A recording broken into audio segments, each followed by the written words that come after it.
Hello viewers, आज के इस वीडियो में आप सभी का स्वागत है।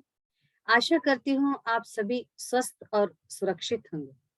आज की इस वीडियो में हम 2019 मार्च का पेपर सेकंड हल करने जा रहे हैं।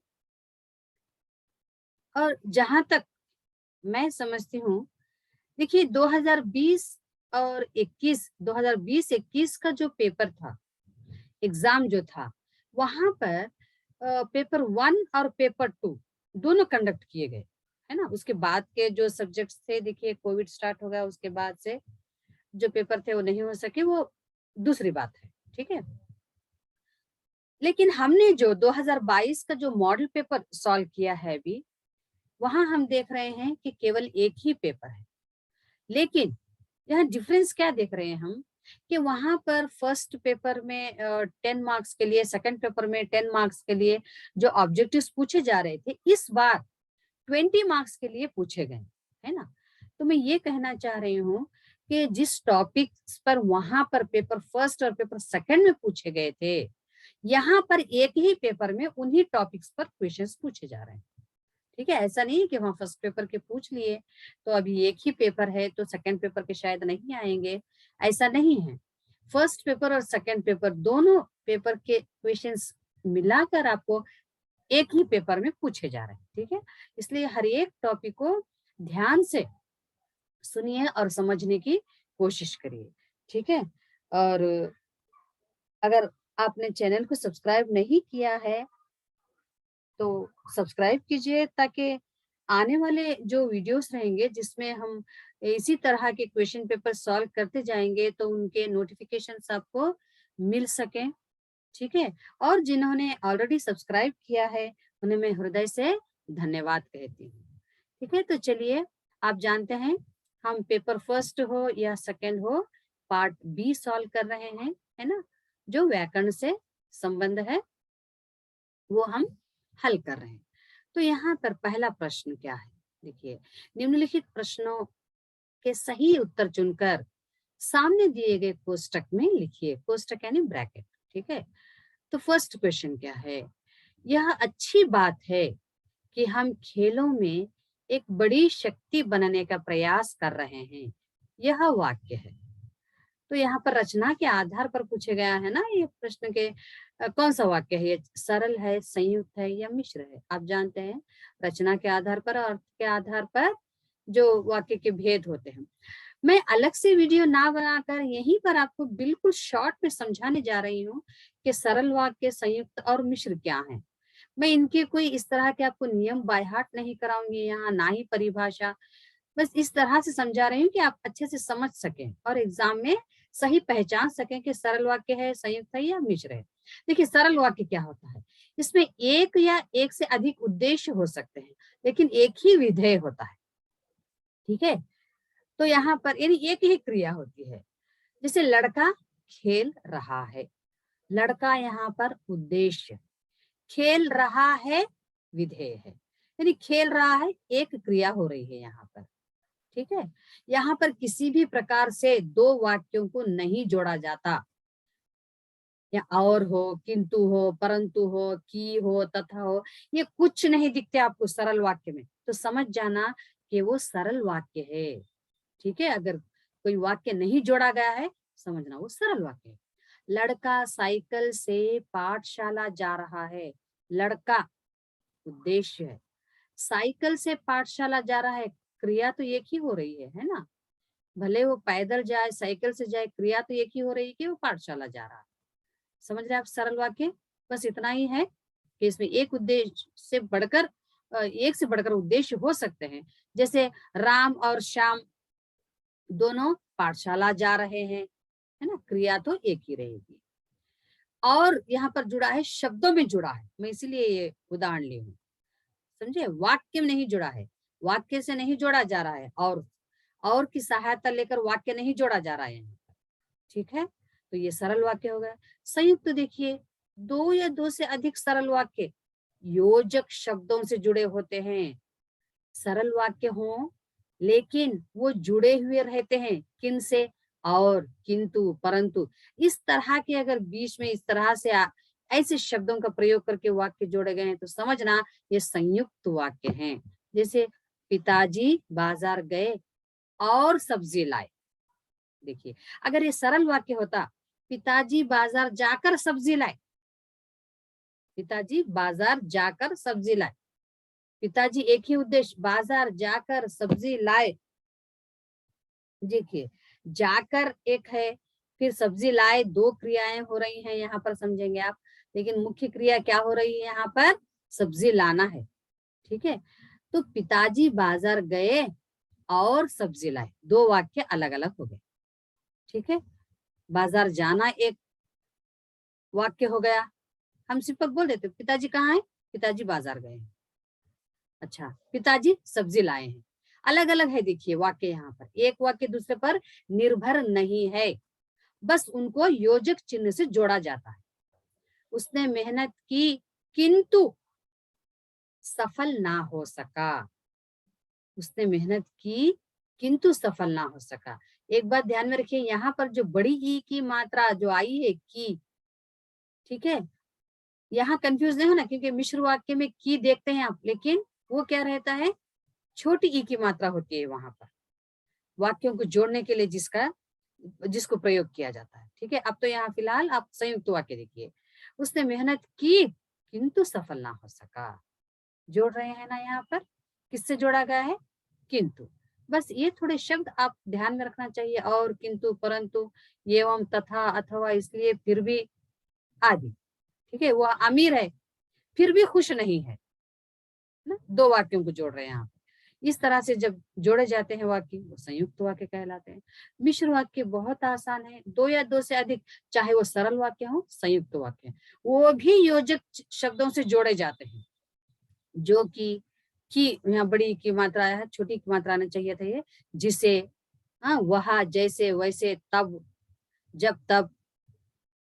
यहाँ पर उदाहरण में समझाते हुए आपको बताऊंगी, वह जगह कहाँ है जहां मैं बैठता हूँ। एक बात ध्यान से देखिए आप, ये वाक्य जो है दूसरे वाक्य पर निर्भर हो रहा है, यहाँ पर संयुक्त वाक्य में नहीं था ऐसा। वह जगह कहाँ है, यानी अभी कुछ वाक्य बचा हुआ है उधर, है ना, वह जगह कहाँ है जहां मैं बैठता हूँ। देखिए, कहाँ, वहां, जहां, वहां, इस तरह के योजक शब्द आएंगे यहाँ पर। उसने वह घर खरीदा जो उसके मित्र का था, है ना, उसने वह घर खरीदा, कौन सा, ये भी देखिए वाक्य फिर इनकम्प्लीट जैसा दिखाई देता है आपको मिश्र वाक्य में, क्योंकि आगे कुछ कहने वाले हैं आप, योजक शब्द जोड़कर कुछ कहने वाले हैं, वो मिश्र वाक्य होता है। उसने वह घर खरीदा जो उसके मित्र का था। समझ रहे आप डिफरेंस क्या है?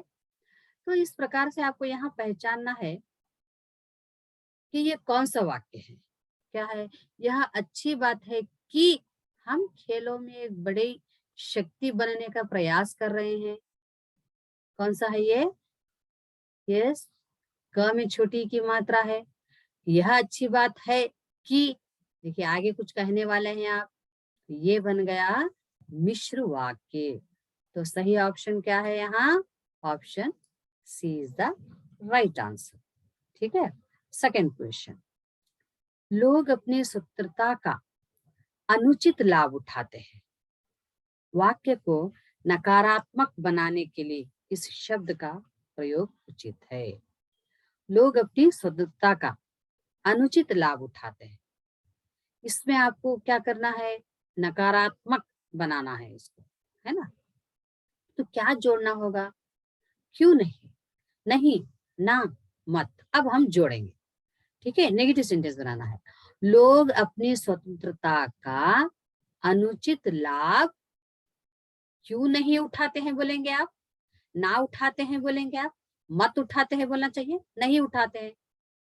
यस, नहीं उठाते हैं, नहीं का प्रयोग करके हम उसको नकारात्मक वाक्य बना सकते हैं। ठीक है, तो सेकंड क्वेश्चन का सही आंसर क्या हो जाएगा? Option B. देखिए थर्ड क्वेश्चन, आज बड़े बड़े विद्वान भी शुद्ध भाषा नहीं बोल पाते हैं, वाक्य में प्रयुक्त निपात क्या है? देखिए, इससे पहले की वीडियो में भी मैंने समझाया था कि निपात क्या है। वाक्य को प्रभावशाली बनाने के लिए या किसी बात पर आप अधिक जोर देना चाह रहे हैं उस बात पर, तब वहां पर निपात का प्रयोग किया जाता है ना। जोर देकर करने के लिए जिन शब्दों का हम प्रयोग करते हैं ना, उन्हें निपात कहते हैं। जैसे देखिए, निपात में क्या क्या प्रयोग होता है? तक, भी, हाँ, काश, सिर्फ, केवल, है ना, इनका प्रयोग होता है। जैसे काश तुम अच्छा पढ़ लेते, तुम अच्छा पढ़ लेते भी बोल सक रहे आप, लेकिन और ज्यादा उस बात पे जोर देने के, मुझे सिर्फ 2 रुपये दीजिए, मुझे 2 रुपये दीजिए बोल सकते हैं आप, लेकिन उस बात पर और जोर देना चाह रहे हैं, इसलिए क्या करें? सिर्फ, है ना। तुम भी राजेश के साथ जाओ, तुम भी उसके साथ जाओ, तुम उसके साथ जाओ कह सकते हैं, लेकिन भी का प्रयोग करके हम बात पर जोर दे रहे हैं। इस तरह के शब्दों को जो प्रयोग करते हैं हम, ऐसे शब्द निपात कहलाते हैं। जैसे आज बड़े बड़े विद्वान भी शुद्ध भाषा नहीं बोल पाते हैं, तो अब इसमें निपात क्या हो गया? यस, ऑप्शन ए, भी। ठीक है, थर्ड क्वेश्चन का सही आंसर जो है ऑप्शन ए है। Next question. अज्जू ने चित्र को गौर से देखा, फिर कुछ झेपते हुए कहा, मेरा रेखांकित शब्द में प्रयुक्त विराम चिन्ह है। देखिए, विराम चिन्ह के जो प्रकार हैं, अभी तो यहाँ पर जो पूछा गया है मैं उतना एक्सप्लेनेशन दे रही हूँ आपको। हम जब जब जो जो क्वेश्चंस इस तरह के आते जाएंगे मैं उनका एक्सप्लेनेशन देते जाऊंगी। यहाँ पर देखिए क्या है, 2 चिन्ह दिखाई दे रहे हैं जो अंडरलाइन करे हैं, ठीक है, क्योंकि रेखांकित शब्द पूछ रहा है तो हम उसी का देखेंगे। तो यहाँ पर 2 चिन्ह है, इधर है और यहाँ पर है, ठीक है। तो ये इन चिन्हों को क्या कहते हैं और इनका प्रयोग कब करते हैं, है ना। देखिए, पूर्ण विराम जिसको फुल स्टॉप कहते हैं, पूर्ण विराम कब प्रयोग करते हैं? जब वाक्य की पूर्ति हो गई, किसी काम को पूरा करने का दर्शाया जा रहा है वहां पर, तब हम पूर्ण विराम का प्रयोग करते हैं। वह कल आएगा, यहाँ पर वाक्य पूर्ण हो गया, है ना, सेंटेंस कंप्लीट होगा जब हम फुल स्टॉप यूज कर रहे हैं। तो यहाँ पर वह कल आएगा, यहाँ पूर्ण विराम आ गया। राधा ने पत्र लिखा, यानी कार्य समाप्ति की सूचना दी जा रही है यहाँ पर, तो कार्य समाप्त हो गया, वाक्य कंप्लीट हो गया, यहाँ पर सेंटेंस कंप्लीट हो गया, तो वहां हम पूर्ण विराम देते हैं, है ना। ठीक है, पूर्ण विराम को इंग्लिश में फुल स्टॉप कहते हैं। उसके बाद यहाँ देखिए, उद्धरण चिन्ह यानी इन्वर्टेड कॉमा जो होता है ना, उसको उद्धरण चिन्ह कहते हैं। अब उद्धरण चिन्ह में हम 2 प्रकार देखते हैं, एक होता है इकहरा, दूसरा होता है दोहरा, ठीक है। अब इकहरा दोहरा कब प्रयोग करते हैं? देखिए, इकहरा, मैंने रामचरितमानस पुस्तक पढ़ी, ठीक है, यानी पर्टिकुलर कोई किसी का नाम हो या किसी पुस्तक का नाम हो, किसी चीज का नाम आप हाईलाइट करना चाह रहे हैं, बताना चाह रहे हैं, वहां पर हम उद्धरण चिन्ह का एक जो प्रकार है इकहरा, उसका प्रयोग करते हैं। मैंने रामचरितमानस, इसको देखिए मैंने क्या किया है यहाँ पर, उद्धरण चिन्ह से, यहाँ देखिए इकहरा, इकहरा जो चिन्ह है उद्धरण चिन्ह का एक प्रकार, उसका प्रयोग करके मैंने रामचरितमानस लिखा है ना यहाँ पर, ताकि रामचरितमानस इस पुस्तक को यानी वाक्य में इस शब्द को मैं हाईलाइट कर सकूं, इसलिए मैंने इस उद्धरण चिन्ह का एक प्रकार इकारा का प्रयोग किया। ठीक है, तो दोहरा का करते हैं, तुम मुझे खून दो मैं तुम्हें आजादी दूंगा, यानी किसी की कही हुई बात को जैसे के तैसे प्रस्तुत करना चाह रहे आप, एज इट इज लिखना चाह रहे आप, तब हम दोहरा उदाहरण का जो दूसरा प्रकार है दोहरा, इस चिन्ह का प्रयोग करते हैं। समझे आप? एज इट इज किसी की बात को आप रख रहे हैं तो दोहरा चिन्ह होता है, या किसी एक शब्द को, किसी एक चीज को आप बताना चाह रहे हैं तो वहां पर इकहरा, इस चिन्ह का प्रयोग होता है। अब आप मुझे बताइए कि यहाँ पर किस चिन्ह का प्रयोग किया गया है? ठीक है। देखिए, मेरा, मेरा, कौन कौन से चिन्ह है यहाँ पर? रेखांकित चिन्ह को नहीं बताना है आपको, वो तो अंडरलाइन किया गया। दो चिन्ह को बताना है। एक तो यहाँ पर है पूर्ण विराम और दूसरा कौन सा है? उद्धरण चिन्ह है ना। उद्धरण चिन्ह को यहाँ पर फिर ये नहीं दिया गया है कि इकहरा दुहरा, वो आपको समझाने के लिए मैंने बताया है। ठीक है, उद्धरण चिन्ह में कितने प्रकार हैं, क्यों हम उनका प्रयोग इस तरह से करते हैं, वो बताने के लिए किया है। तो अब यहाँ ऑप्शन में देखिए अल्प विराम, अल्प विराम यानी कॉमा, अंडरलाइन। यहाँ पर कॉमा है वो नहीं बताएंगे आप, क्योंकि इसको अंडरलाइन नहीं किया गया, ये अंडरलाइन किया गया। अल्प विराम पूर्ण विराम बोला नहीं है। फिर उसके बाद अर्ध विराम पूर्ण विराम, ये भी नहीं है। फिर कह रहा है उद्धरण चिन्ह अल्प विराम, उद्धरण चिन्ह तो है ठीक है, अल्प विराम तो नहीं है, कॉमा नहीं है। उद्धरण चिन्ह पूर्ण विराम, एग्जैक्टली यहाँ पर उद्धरण चिन्ह है और यहाँ पूर्ण विराम है। तो इस तरह से ये ऑप्शन क्या हो गया?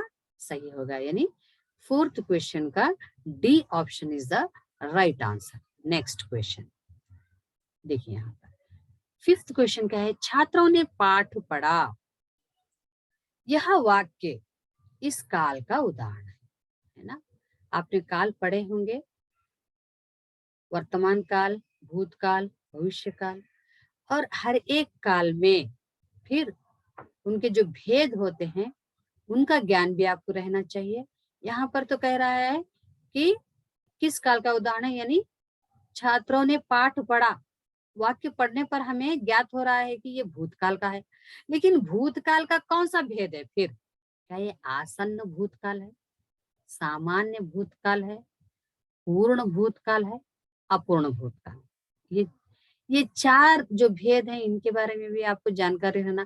आसन्न भूतकाल यानी काम अभी अभी अगर हुआ है, जस्ट कंप्लीट हुआ है, तो उसको आसन्न भूतकाल कहते हैं। सामान्य भूतकाल यानी क्रिया भी है बताता है।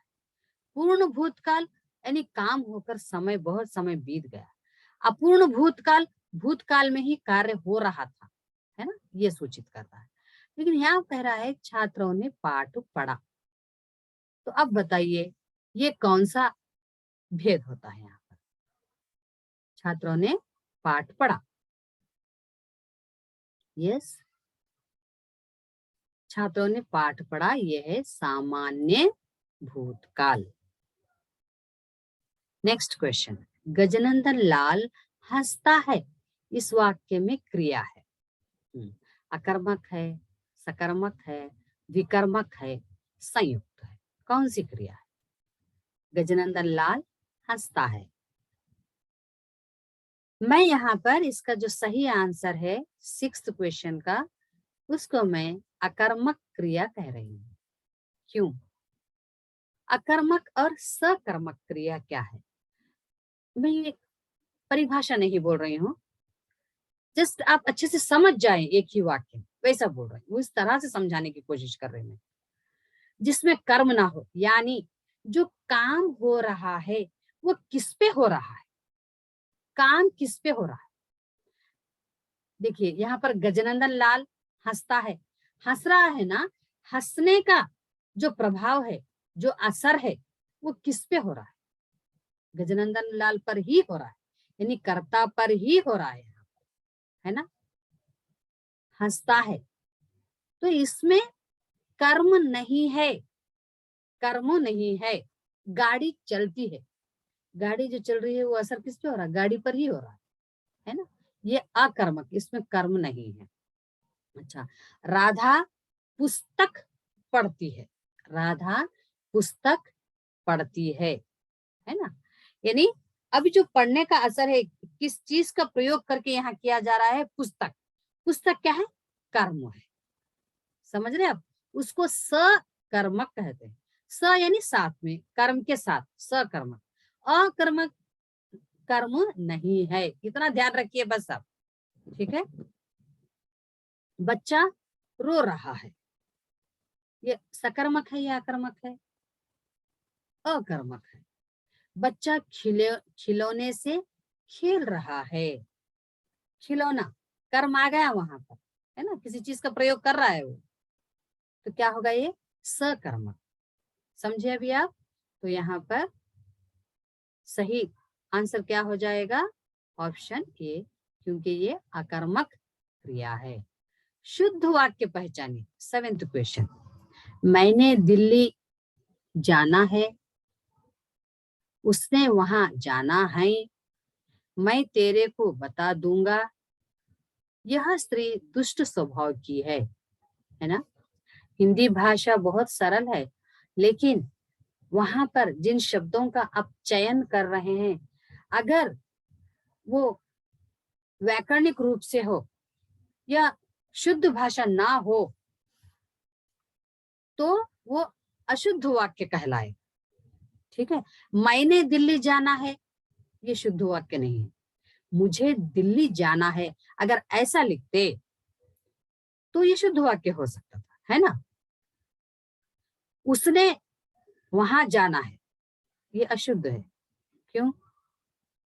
उसको वहां जाना है या उसे वहां जाना है, हाई आया है यहाँ पर। यहाँ एक वचन बोल रहा है और यहाँ पर हाई कह रहा है ना। इस तरह से ध्यान से वाक्य पढ़ना आप, उसके बाद ही सही ऑप्शन पर टिक लगाना। मैं तेरे को बता दूंगा, हिंदी में तेरे को, मेरे को इस तरह के शब्दों का प्रयोग नहीं करते हम।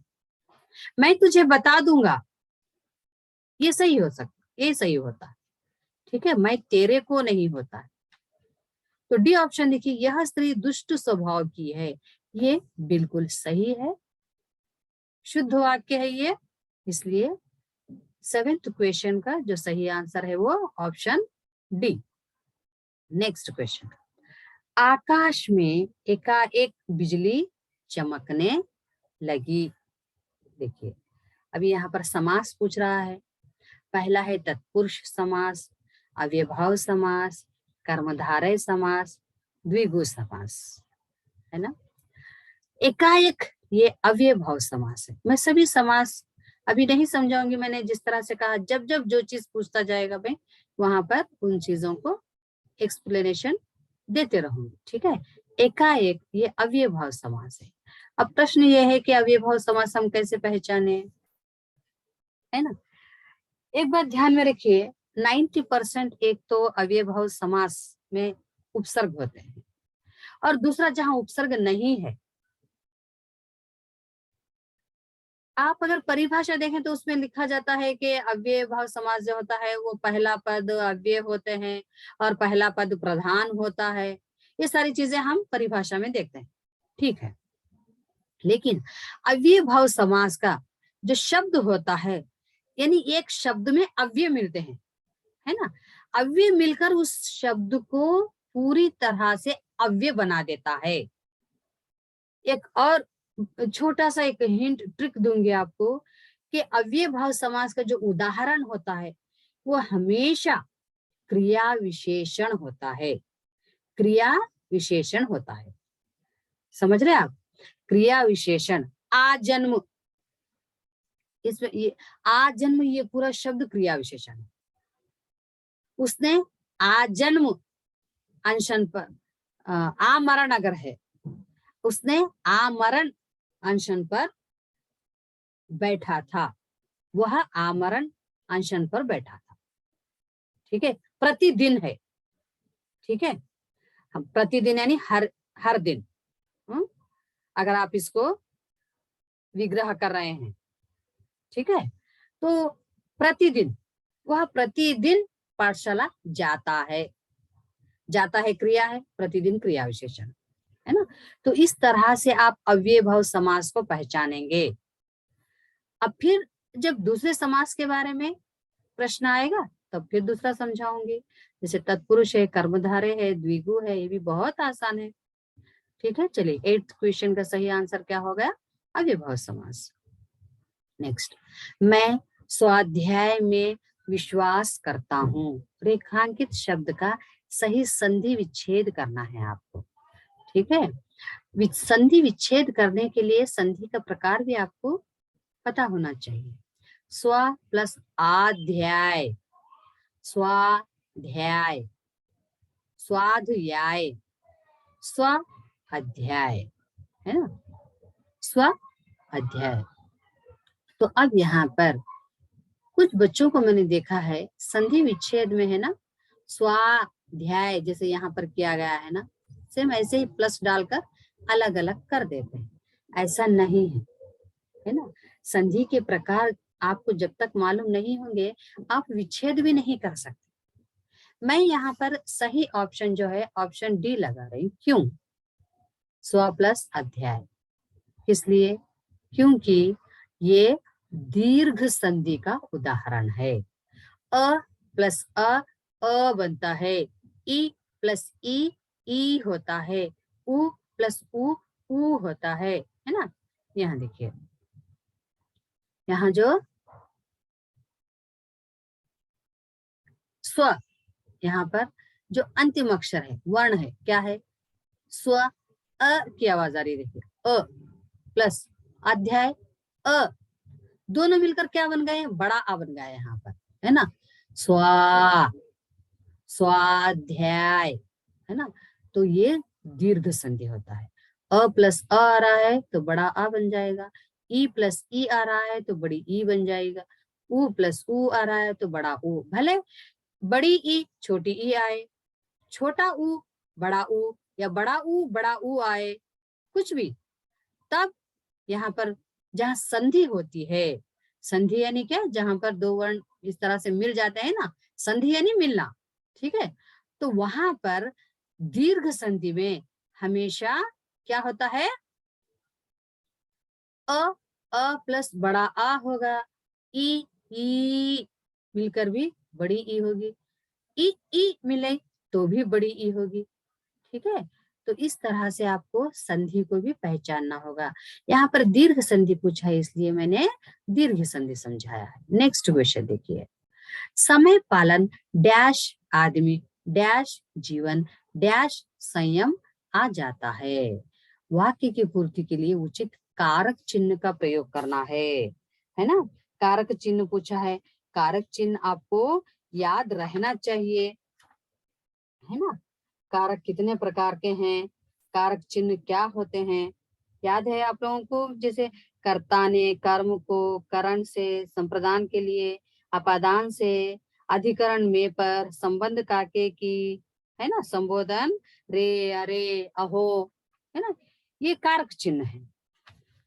तो यहाँ पर पूछ रहा है कारक चिन्ह समय पालन के आदमी से जीवन को हो सकता नहीं। समय पालन ने, नहीं ये भी गलत हो रहा। पहला वाला जो वर्ण है वही गलत बता रहा है ना। उसके बाद देखिए समय पालन से, ठीक है, समय पालन से, ठीक है, से करेक्ट हो गया। आदमी के क्या बता रहा है? आदमी के, ठीक है, ये भी सही है। नेक्स्ट, जीवन में क्या हो गया? वो जीवन में, सही है ये, देखिए, हाँ ये सही है। कि यहाँ देखेंगे समय पालन से आदमी को जीवन के लिए, बोलिए, हाँ। तो अब यहाँ पर कौन सा सही है?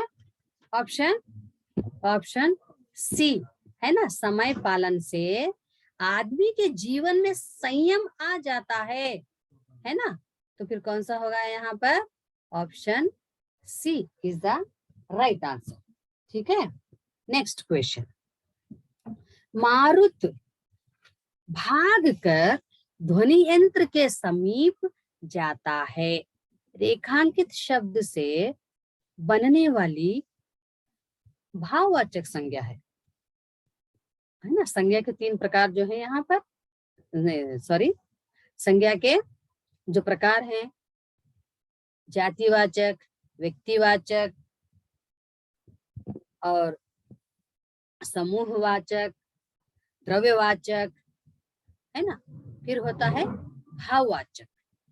यहाँ पर पूछ रहा है भाववाचक संज्ञा समीप, इसका भाव क्या है? देखिए भाव यानी इमोशंस होते हैं, है ना, फीलिंग्स, इमोशंस। तो अब यहाँ पर एक उदाहरण से समझाऊंगी मैं आपको। बूढ़ा, बूढ़ा एक व्यक्ति है, बूढ़ा, उसका जो भाव है वो बुढ़ापा है। हम बूढ़े आदमी को देख सकते हैं यहाँ, लेकिन उसके अंदर जो छिपा बुढ़ापा है उसको देख सकते हैं, उसको तो सिर्फ फील कर सकते हैं। जो बूढ़ा है वो फील करता है बुढ़ापे को।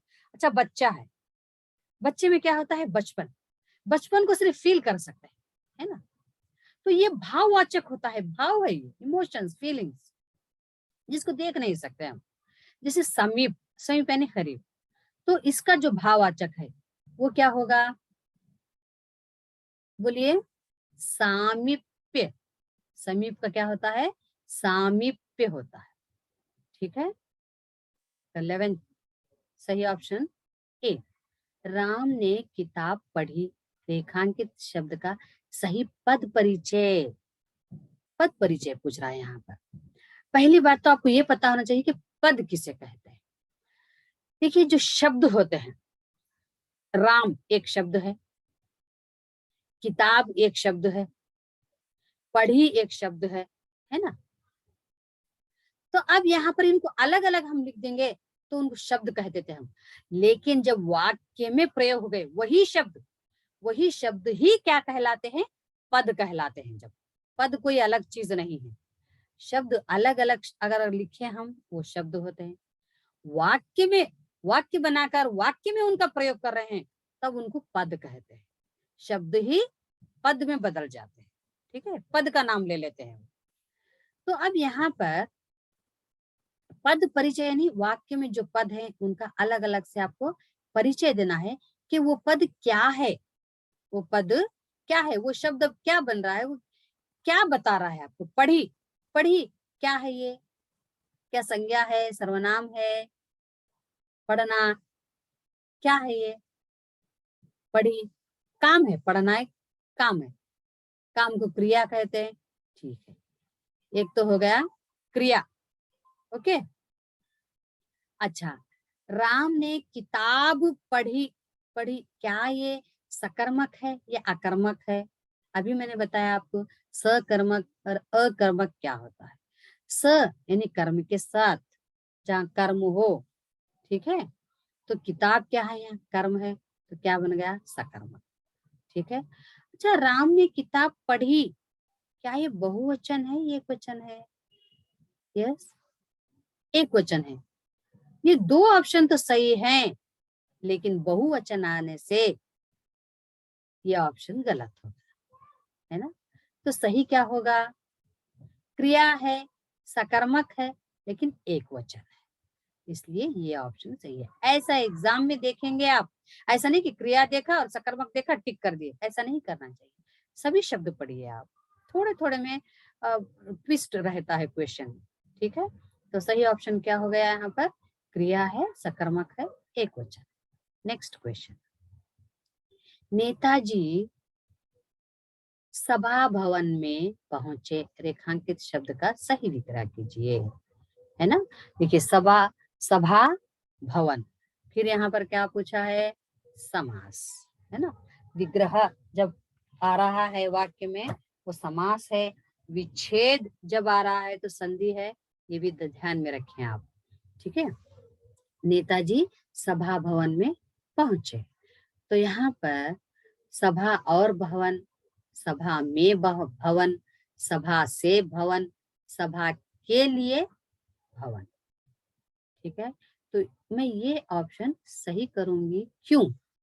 क्योंकि ये जो समास का जो पद यहाँ पर दिया गया है ये तत्पुरुष समास का उदाहरण है, तत्पुरुष समास का उदाहरण है। सिंपल सी बात यह है, तत्पुरुष समास में हम कभी भी जब विग्रह करते हैं तो वहां पर कारक चिन्ह का प्रयोग करते हैं, कारक चिन्ह का प्रयोग करते हैं, उनका विग्रह करने के लिए कारक चिन्ह का प्रयोग करते हैं। तो यहाँ पर सही कारक चिन्ह क्या हो सकते हैं? सभा के लिए भवन, है ना। सभा जब होती है तो उसके लिए भवन चाहिए, है ना। तो इसलिए ये ऑप्शन जो है सही है, तत्पुरुष समास का उदाहरण है। यहाँ पर तो समास नहीं पूछा, ना ही विग्रह पूछ रहा है, आपको विग्रह करके दे दिया है, बस विग्रह करने में कंफ्यूजन यहाँ पर थोड़ा अलग अलग दिया है। ठीक है, जब ये पूछा जाए कि भाई फिर तत्पुरुष समास का विग्रह कीजिए, तो वहां फिर हम देखेंगे कैसे विग्रह करना है और इस तरह का विग्रह क्यों करना चाहिए। ठीक है, तो अब यहाँ पर 30th क्वेश्चन का सही आंसर जो है ऑप्शन डी होगा। नेक्स्ट, नगर के गणमान्य व्यक्ति का सम्मान किया गया। पदबंध पूछ रहा है, देखिए यहाँ पर। अभी पदबंध क्या होता है? देखिए पद, अभी जैसे मैंने आपको बताया कि शब्द जब वाक्य में प्रयोग हो गए वो पद कहलाते हैं। शब्द जब वो वाक्य में प्रयोग हो गए तो पद कहलाते हैं। पदबंध क्या है? अब है ना, पद वो शब्द होते हैं जो वाक्य में प्रयोग होते हैं, लेकिन जब उनके साथ और शब्द जोड़ दिए जाते हैं, और शब्दों को जब उनमें और शब्दों को जोड़ दिया जाता है तो वही पदबंध कहलाता है। समझ रहे हैं आप? जैसे देखिए एक उदाहरण के साथ समझाऊंगी मैं आपको और अच्छे से समझेंगे आप।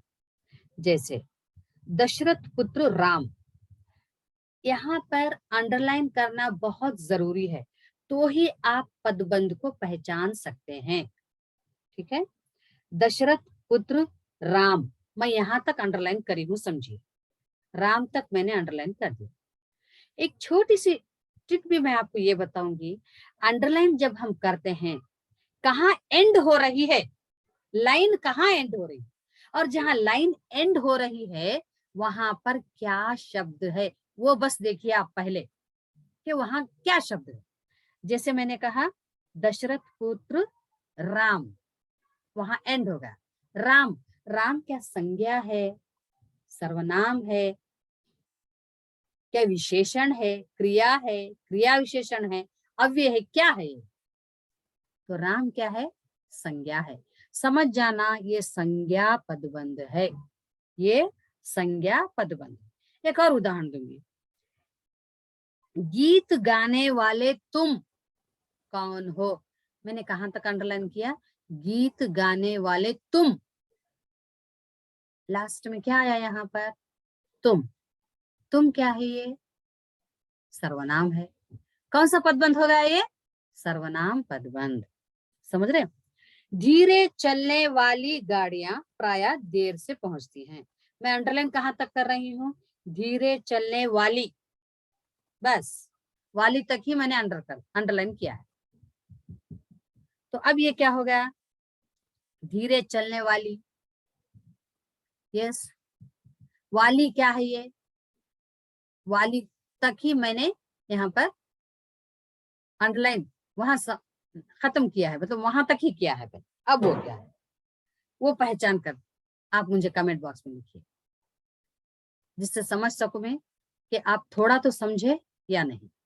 तो अब यहाँ पर क्या है उदाहरण आपको जो, सॉरी क्वेश्चन जो दिया गया है 14th क्वेश्चन, नगर के गणमान्य व्यक्ति, व्यक्ति को देखिए वहां पर अंडरलाइन वहां तक ही है, व्यक्ति तक ही है। अब ये व्यक्ति क्या है? संज्ञा है, सर्वनाम है, विशेषण है, क्रिया है, क्या ये क्रिया विशेषण है, अव्यय है, क्या है? व्यक्ति। व्यक्ति यानी एक आदमी, तो क्या होगा? संज्ञा होगा। तो अब ये कौन सा पदबंध होगा? संज्ञा पदबंध। समझ रहे? पदबंध बहुत बड़ा कोई ऐसी चीज नहीं है जो नहीं समझ सकेंगे आप, बहुत आसान है। ठीक है, तो कौन सा होगा अब ये पदबंध? संज्ञा पदबंध। समझ रहे आप? अच्छा, अभी मैंने कहा आपको कि दशरथ पुत्र राम ने रावण तक भी अगर अंडरलाइन करती मैं, रावण तक भी, तो भी क्या होता है? ये अंत में क्या आ रहा है? रावण, तो भी संज्ञा पदबंध हो गया। धीरे चलने वाली गाड़ियां, गाड़ियां तक अंडरलाइन करती मैं, गाड़ियां क्या है? संज्ञा है। ठीक है, धीरे चलने वाली गाड़ियां प्रायः देर से, देर से वहां तक अंडरलाइन करती मैं, देर से वहां तक करती, तो क्या हो जाता? देर से क्रिया विशेषण हो जाता, देर से। अच्छा, मैं पूरा वाक्य अंडरलाइन कर रही हूँ।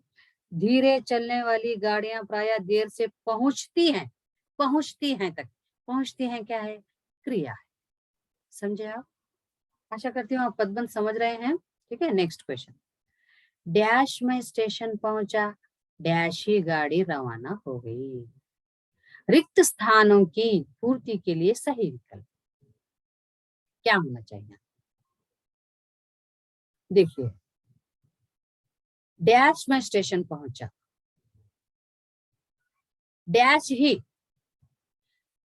तो ये कौन सा वाक्य है पहले वो पहचानना। मैंने इससे पहले आपको जो वाक्य समझाए थे उसमें मिश्र वाक्य में मैंने आपको योजक शब्दों के बारे में बताया था। उदाहरण भी मैंने लिखकर वहां पर आपको समझाया था। जैसे ही, यद्यपि, तथापि, जो ही, त्यों ही, है ना, जब, तब, जो, तो, ये कौन से योजक शब्द हैं? ये है मिश्र वाक्य में प्रयोग होते हैं, मिश्र वाक्य में। जैसे कि ज्यों ही, यहाँ पर ही आना चाहिए था, यहाँ पर देखिए ही आना चाहिए था, नहीं आया। ज्यों ही मैं स्टेशन पहुंचा, त्यों ही गाड़ी रवाना हो गई। समझ रहे? क्योंकि ये मिश्र वाक्य का उदाहरण है, इसलिए हम जो यहाँ पर विकल्प चुनेंगे वो होगा सी ऑप्शन। ठीक है, 15th क्वेश्चन का जो सही उत्तर होगा वो होगा C option. Next question. Mohan कहानी लिखता है, वाक्य का कर्मवाच्य रूप है। अब यहाँ पर वाच्य आ गया है ना, कर्तृवाच्य, कर्मवाच्य, भाववाच्य, है ना। तो यहाँ पर कर्मवाच्य पूछा है आपको। देखिए, वाच्य पहचानना बहुत आसान है, बस इतना ध्यान में रखिए आप, क्रिया, क्रिया जो हो रही है किसके द्वारा हो रही है, यानी क्रिया, जब क्रिया हो रही है क्या वो कर्ता को महत्व दिया गया है वहां पर, या कर्म को महत्व दिया गया है? इतना पहचानना चाहिए, बस आपको वाच्य बदलने में कोई कठिनाई नहीं होगी। बस इतना पहचानना है किसको महत्व दिया गया है, क्या कर्ता को महत्व दिया है? कर्ता को महत्व अगर दिया गया है कर्तृवाच्य होगा। कर्म को महत्व दिया गया, कर्मवाच्य होगा।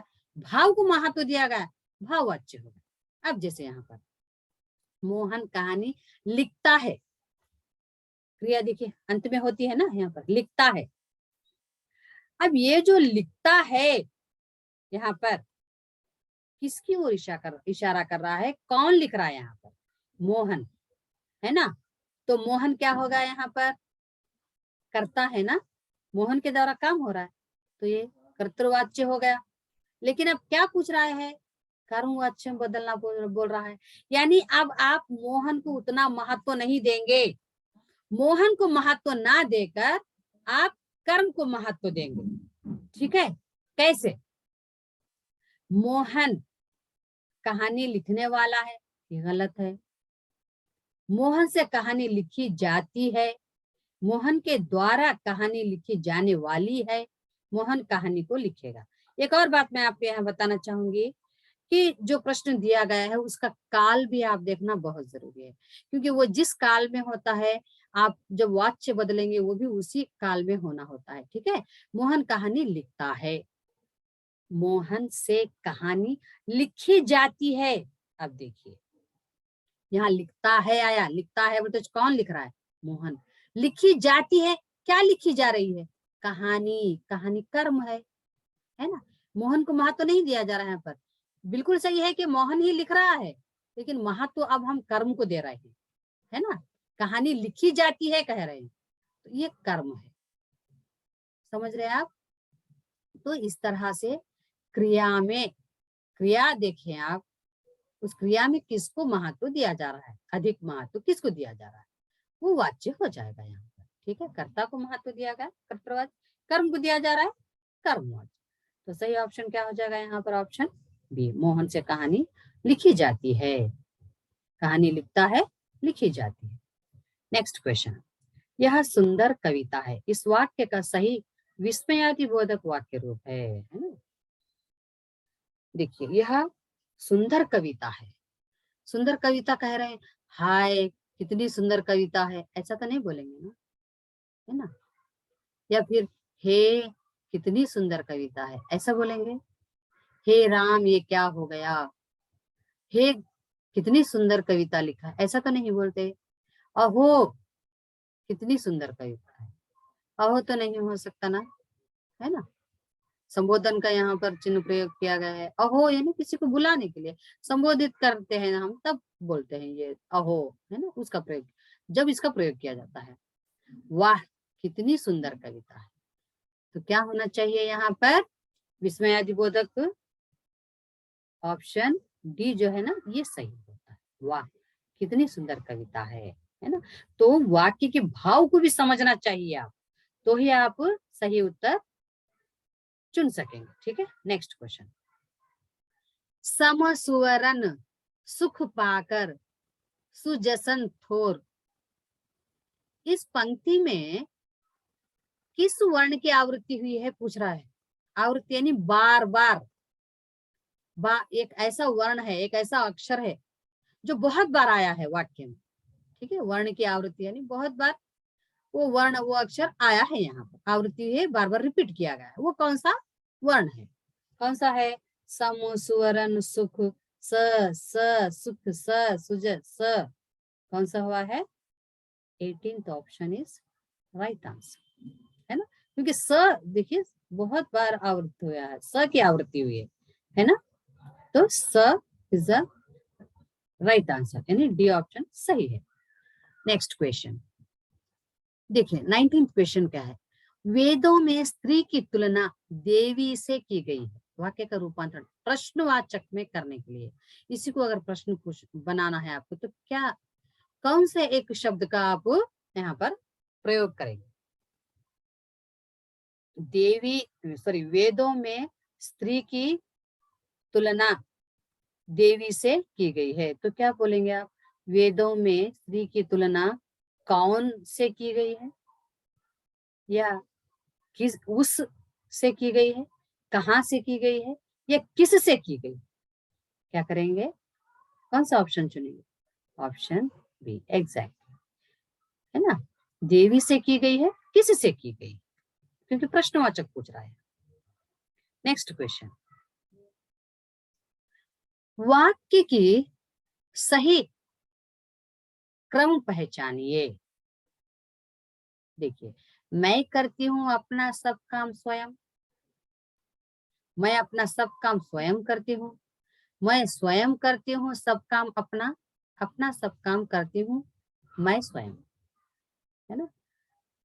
जब हम बातचीत करते हैं तो उस समय भी है ना, हम शब्दों का चयन बहुत सोच समझकर हम करना चाहिए कि हमारा वाक्य कैसा बन रहा है। वहां पर मैं करती हूँ अपना सब काम स्वयं, देखिए सुनने में कितना अटपटा लग रहा है ना।